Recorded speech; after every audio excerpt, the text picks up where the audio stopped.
Hi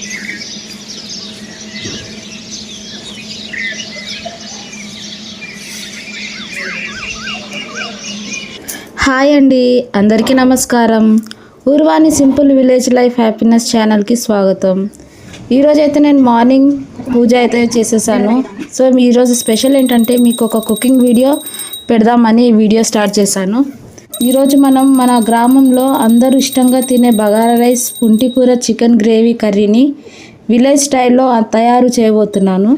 మా ఇంట్లో అయితే నేను ఏ విధంగా తయారు చేస్తానో అదే విధంగా మీకు చూపిస్తాను. పదండి వెళ్ళి చూద్దాం. సో ఫస్ట్ గిన్నె పెట్టుకొని అందులో 2 టేబుల్ స్పూన్ ఆయిల్ వేసి అందులో 1 టేబుల్ స్పూన్ జీలకర్ర వేసాను. తర్వాత నేను బగారాకు సంబంధించిన లవంగాలు, ఇలాచీలు అన్నీ వేసుకున్నాను బగారాకుతో కలిపి. అలా వేసిన తర్వాత మనం పచ్చిమిరపకాయలు 4 తీసుకొని అందులో మధ్యలో పొడుగా కట్ చేసి 2 భాగాలు చేసి వేయాలి. వేసిన తర్వాత ఒక ఉల్లిగడ్డ, పెద్ద సైజు ఉల్లిగడ్డ కట్ చేసుకొని వేసాను. అందులో కొద్దిగా కరివేపాకు కూడా వేసాను. ఇలా వేసిన తర్వాత నేను కొద్దిగా ఉప్పు వేసాను. ఉప్పు వేస్తే ఏంటంటే ఉల్లిగడ్డ తొందరగా వేగుతుంది. అలాగే తర్వాత నేను 1 టేబుల్ స్పూన్ గరం మసాలా వేసాను. ఇది నేను మసాలా ఇంట్లోనే తయారు చేశానండి. లవంగాలు, ఇలాచీలు, ధనియాలు అన్నీ కలిపి.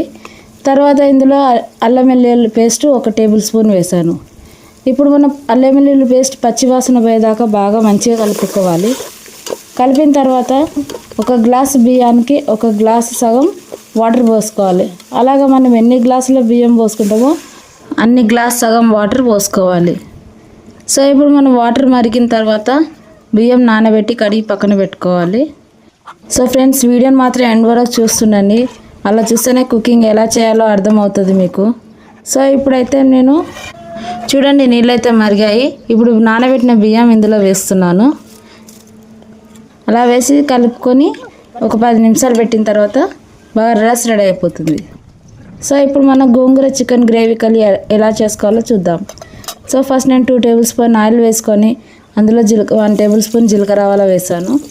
అలాగే ఒక ఉల్లిగడ్డ పెద్ద సైజ్ కట్ చేసి వేసుకున్నాను. తర్వాత కరివేపాకు వేసుకున్నాను అందులోనే. సో ఇప్పుడు మనం బాగా కలిపిన తర్వాత ఉల్లిగడ్డ కొద్దిగా వేగాక అందులోనే నేను ఇంత పసుపు వేసాను. 1 టేబుల్ స్పూన్ పసుపు వేసిన తర్వాత ఇందులోనే నేను గరం మసాలా ఇంట్లో తయారు చేసుకున్న 1 టేబుల్ స్పూన్ గరం మసాలా వేసాను. సో బాగా కలిపిన తర్వాత ఇప్పుడు అల్లం వెల్లుల్లి పేస్ట్ వేసుకోవాలి. ఇది 1 టేబుల్ స్పూన్ వేసుకోవాలి. అల్లం వెల్లుల్లి పేస్ట్ కూడా నేను ఇంట్లోనే తయారు చేశానండి. సో ఇప్పుడు చికెన్ని బాగా కడిగి ఇందులో వేసేస్తున్నాను.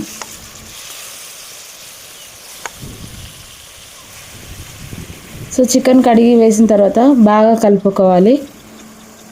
అందులో ఉన్న వాటర్ కొద్దిగా బయటకు వచ్చేసేంత వరకు బాగా కలుపుకోవాలి. సో ఇప్పుడైతే నేను బాగా కలిపేస్తున్నాను చూడండి. సో ఒక 5 నిమిషాలు మూత పెట్టేసుకున్న తర్వాత అందులో ఉన్న వాటర్ అన్నీ బయటికి వెళ్ళి ఇంకిపోయాయండి. సో ఇప్పుడైతే నేను ఇందులో 2.5 టేబుల్ స్పూన్ కారం వేస్తున్నాను. అలా వేసిన తర్వాత సాల్ట్ మనకు రుచికి తగ్గట్టు వేసుకోవాలి. సో వేసి కలిపిన తర్వాత కాసేపు మళ్ళీ ఉడకనివ్వాలి. అందులో ఉన్న వాటర్ మొత్తం బయటికి వెళ్ళింది. సో వెళ్ళిన తర్వాత నేను పెద్ద సైజు టమాటాలు అయితే కట్ చేసి వేసుకున్నాను. సో వేసి బాగా కలుపుకొని పెట్టుకోవాలి. సో బాగా ఉడికిన తర్వాత వాటర్ పోస్తున్నాను. మనకు గ్రేవీ ఎంత కావాలో అంతే విధంగా వాటర్ పోసుకోవాలండి. సో ఇప్పుడు నేను బాగా వాటర్ పోసి కలిపేసి మూత పెట్టేస్తున్నాను. సో ఇప్పుడైతే నేను ఇంట్లోనే పెంచుకున్న పుంటికూర ఆకులు అండి, పుంటికూర చెట్టు.